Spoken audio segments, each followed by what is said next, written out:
नमस्कार, मी सौ रश्मी समीर ढगे जबलपूर. आषाढी कार्तिकी वारी महामंडळातर्फे आयोजित बालभारती वाचन कविता ह्यामध्ये मी आज तुम्हाला बालभारतीच्या काही कविता म्हणून दाखवणार आहे. तसेच माझी स्वयंलिखित पण एक कविता आहे, ती पण म्हणून दाखवणार आहे. तर सुरुवातीला मी कवितांची थोडीशी माहिती सांगते. कविता हा साहित्यातील एक महत्त्वाचा प्रकार आहे. कविता मुख्यतः छंदबद्ध व रसबद्ध अशा असतात. कवितेतून जीवन कळते, समजते व उमगते. कविता, ओव्या, अभंग किंवा श्लोक हे साहित्याचे माध्यम आहे. त्यामुळे मनाच्या भावना, वस्तुस्थिती किंवा मनस्थिती व्यक्त करता येते. भारतात तर कवितांचे तत्त्वज्ञान फार जुने आहे. कविता शब्दांनी खूप समृद्ध असतात. कवितांचे प्रकार पण खूप सारे आहेत. त्यातले मी तुम्हाला काही प्रकार सांगते, जसे अंगाई, अभंग, आर्या, ओवी, कनिका, खंडकाव्य, गझल, चारोळी, निसर्ग कविता, कवितांच्या बालकविता, भक्तिगीत, भावगीत, महाकाव्य, शेतकरी गीत, नाट्यगीत, मुक्तछंद, लावणी, विडंबन, विनोदी कविता, श्लोक, साखी, सुनी, हायकू, रुबाया, दिंडी, दशपदी, चौपदी इत्यादी प्रकार हे कवितांचे आहेत. त्याचप्रकारे आपल्याला मराठीमध्ये खूप सारे निरनिराळे कवी पाहायला मिळतील. जसे संत कवी आहेत, संत कवी आहेत, बालकवी आहेत आणि इतर अन्य कवी पण आहेत. संत कवींमध्ये तर आपण ज्ञानेश्वर, तुकाराम, चोखामेळा, कान्होपात्रा, जनाबाई, रामदास, सावतामाई अनेक संत कवी आहेत. तसेच आपल्याला संतकवीमध्ये शाहीर, परशुराम, रामजोशी, प्रभाकर इत्यादी कवी आहेत. अन्य कवीमध्ये आपण कुसुमाग्रज म्हणजेच वि.वा. शिरवाळकर, केशवकुमार म्हणजे प्र.के. अत्रे, वि.से. खांडेकर, गोविंदग्रज म्हणजे राम गणेश गडकरी, बालकवी म्हणजे त्र्यंबक बापूजी ठोंबरे, सुरेश भट, भारा तांबे, गदी माडगूळकर, वसंत बापट, विदा करंदीकर, शांता शेळके, बहिणाबाई, विठ्ठल वाघ इत्यादी खूप सारे कवी हे होऊन गेलेले आहेत. त्यापैकी मुकुंदराज मराठीचे आद्य कवी आहेत. केशवसूत आधुनिक मराठीचे कवितेचे जनक आहेत. प्रल्हाद केशव अत्रे हे विनोदी कवी आहेत. अशा प्रकारे मी आपणास कवितेची जी माहिती सांगितली. आता मी तुम्हाला मराठीतले बालकवी त्र्यंबक बापूजी ठोंबरे यांची एक कविता वाचून दाखवणार आहे. यांना मराठीतील सर्वश्रेष्ठ निसर्ग कवी असे म्हणून सुद्धा ओळखले जाते. तर माझी पहिली कविता आहे. हिरवे हिरवे गार गालीचे, हरितगृहांच्या मखमालीचे, त्या सुंदर मखमालीवरती फुलराणी ही खेळत होती. गोड निळ्या वातावरणात अव्याज मने होती डोलत. प्रणय चंचला त्या भ्रुलीला अवगत नव्हत्या कुमारिकेला. आईच्या मांडीवर बसुनी झोके घ्यावी गावी गाणी, याहून ठावे काय पियेला साध्या भोळ्या फुलराणीला. पुरा विनोदी संध्यावात हा डोल डोलवी हिरवे शेत, तोच एकदा हासत आला चुंबून म्हणे फुलराणीला. छानी माझी शोणुकली ती कुणाकडे ग पाहत होती, कोण बरे त्या संधेतून हळूच पाहते डोकावून. तो रवी करे का गोजिरवाना आवडला आमच्या राणीला. लाज लाजली या वचनांनी साधी भोळी ती फुलराणी, आंदोली संधीच्या बसुनी झोके झोके घेते रजनी. त्या रजनीचे नेत्र विलोल, नभी चमकती ते ग्रहगोल. जादू घेना त्यांनी केला, चैन पडेना फुलराणीला. निजली शेते निजली राणे, निजली प्राणी थोर लहान. अजून जागी फुलराणी ही आज कशीही ताळ्यावर नाही. लागेना डोळ्याशी डोळ्या, काय जाहले फुलराणीला. या कुंजातून त्या कुंजातून इवल्या छाया दिवट्याला. मध्यरात्रीच्या निवांत समयी खेळ खेळते वनदेवी. त्या देवीला ओव्या सुंदर निर्झर गातो त्या तालावर. झुलूनी राहिले सगळे राणये, स्वप्नरंग मी दंग होणे. प्रणय चिंतनी विलीन वृत्ती, कुमारिका ही डोलत होती. डुलता डुलता गुंग होणी, स्वप्नी पाहे मग फुलराणी. कुणी कुणाला आकाशात प्रणय गायने होती गात. हौस मागुनी आले कोण, कुणी कुणा दे चुंबन दान. प्रणय खेळ हे पाहुणी चित्ती, विरह हारता फुलराणी होती. तो व्योमेच्या प्रेमदेवता, वाऱ्यावरती फिरता फिरता. हौच आलय उतरून खाली, फुलराणी सहकरण्या केली. परस्परांना खुलवून नयनी, त्या बदल्या ही आमची राणी. स्वर्गभूमीच्या जुळवित हात, नाच नाचो तो प्रभातवात. खेळून दमल्या त्या ग्रहमाला, हळहू लागती लपावयाला. आकाशाची गंभीर शांती, मंद मंद ये अवनीवरती. विरू लागले संशय जाल, संपत ये विरहाचा काल. शुभ्र धुक्याचे वस्त्र लेवणी, हर्ष निर्बला नटली अवनी. स्वप्न रंग मी रंगत होती, तरीही अजून फुलराणी ती. तेजोमय नव मंडप केला, लख पांढरा 10 दिशाला. जिकडे तिकडे उधळीत होती दिव्य वरवाडीची गगनी येती. लाल सुवर्णी झगे घालुनी हासत हासत आले कोणी. कुणी बांधिला गुलाबी पेटा झटकणारा सुंदर मेटा. आकाशी चंडोल चालला हा वाघनिश्चय करावया. हे ताटाचे लग्न कुणाचे साध्या भोळ्या फुलराणीचे. गाऊ लागले मंगल पाठ सृष्टीचे गाणारे भाट. वाजवी सनई मारुतराण कोठी आगे तानावर तान. नाचू लागले भारद्वाज वाजविती निर्जर पथवाज. नवर दिवसो नेरी रविकर नवरी ही फुलराणी सुंदर. लग्न लागले सावध सारे सावध पक्षी सावध वारे. दवमय हा अंतपट फिरला भेटे रविकर फुलराणीला. वधूवरांना दिव्य रवानी कुणी गायली मंगल गाणी. त्यात कुणीसे गुंफित होते परस्परांचे प्रेम आहाते. आणिक तेथील वनदेवी ही दिव्य आपुला उच्छ्वासही. लिहित होत्या वातावरणी फुलराणीची गोड कहाणी. गुंतत कवी त्या ठाई स्फूर्तीसह विहिराया जाई. त्याने तर अभिषेकच केला नवगीतांनी फुलराणीला.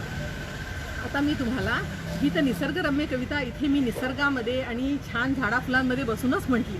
आता मी तुम्हाला माझी दुसरी स्वलिखित कविता आहे, पहिली ती म्हणून दाखवते. ही छोटीशीच कविता आहे, बहुतेक तुम्हाला आवडेल असं वाटते. कविता ही अंकांची आहे. माझ्याजवळ आहे एक कप, माझ्याबरोबर त्याला पाहतात अनेक. 2 आहेत बशा, दिसतात कशा. 3 चमचे साखर, गोड करते फार तर. 4 चमचे चहा, एवढा नको पहा. 5 कप दूध पाहून मांजरी पाहे वळून वळून.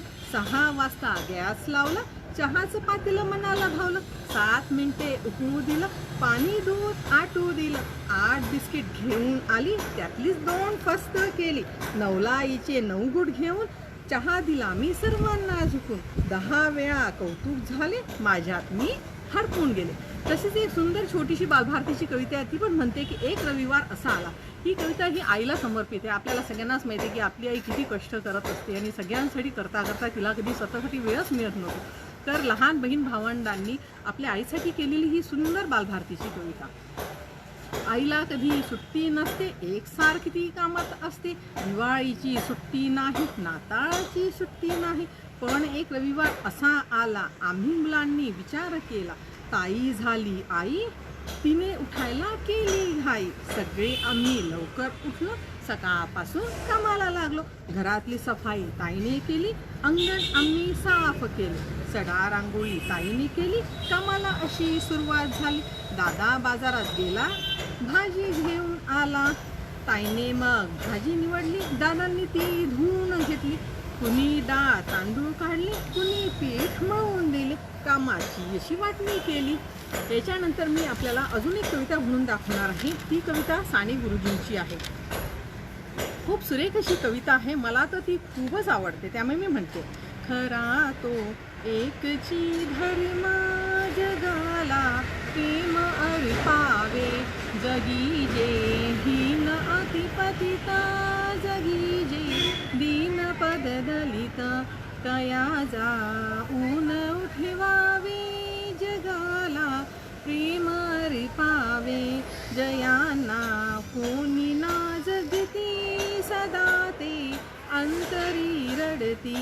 तया जाऊन सुखवावे, जगाला प्रेम अर्पावे. समस्ता धीर तो ध्यावा, सुखाचा शब्द बोलावा. अनाथा साध्य ती ध्यावी, जगाला प्रेम अर्पावे. सदा ते आर्त अतिविकल, जयांना गाजती सकल. तया जाऊन हसवावे, जगाला प्रेम अर्पावे. कुणाला व्यर्थ शिणवावे, कुणाला व्यर्थ हिणवावे. समस्ता बंधू मानावे, जगाला प्रेम अर्पावे. प्रभूची लेकरी सारी, तयाला सर्व ही प्यारी. कुणाला तुच्छ लेखावे, जगाला प्रेम अर्पावे. असे जे मनापाशी असे जे विद्यवा विद्या सदा ते देतची जावे जगाला प्रेम अर्पावे भरावा मोद विश्वात असावे सौख्य जगितात सदा हे ध्येय पूजावे जगाला प्रेम अर्पावे असे हे सार धर्माचे असे हे सार सत्याचे परार्थी प्राणही घ्यावे जगाला प्रेम अर्पावे जयाला धर्म तो प्यारा जयाला देव तो प्यारा त्याने प्रत मम व्हावे जगाला प्रेम अर्पावे. आता ह्यानंतर मी बालकवींची अजून एक शेवटची कविता तुम्हाला म्हणून दाखवणार आहे. ही पण लहान मुलांसोबतच म्हटल्यासारखी खूप सुंदर अशी लहान मुलांना आवडणारी अशी कविता आहे. अशी तर ही सर्वांनाच आवडत असते. आनंदी आनंद गडे इकडे तिकडे चोहीकडे वरती खाली मोद भरे वायू संगे मोद फिरे नभात भरला दिशात फिरला जगत उरला मोद विहरतो चोहीकडे आनंदी आनंद गडे सूर्यकिरण सोनेरी है कौमुदी ही हसते आहे फुलली संध्या प्रेमाने आनंदी गाते गाणे मेघ रंगले चित्त दंगले गान स्फुरले इकडे तिकडे चोहीकडे आनंदी आनंद गडे नील नदी नक्षत्र कसे डोकावूनही पाहतसे कुणाला बघते मोदाला मोद भेटला का त्याला तयामध्ये तो सदैव वसतो सुखे विहरतो इकडे तिकडे चोहीकडे आनंदी आनंद गरे वाहती निर्झर मंद गती डोलती लतिका वृक्षतती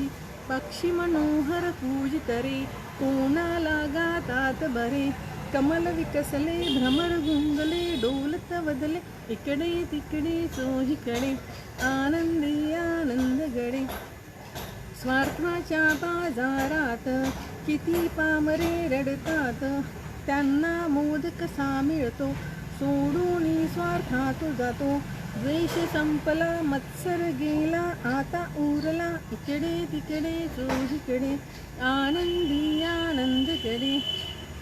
नमस्कार.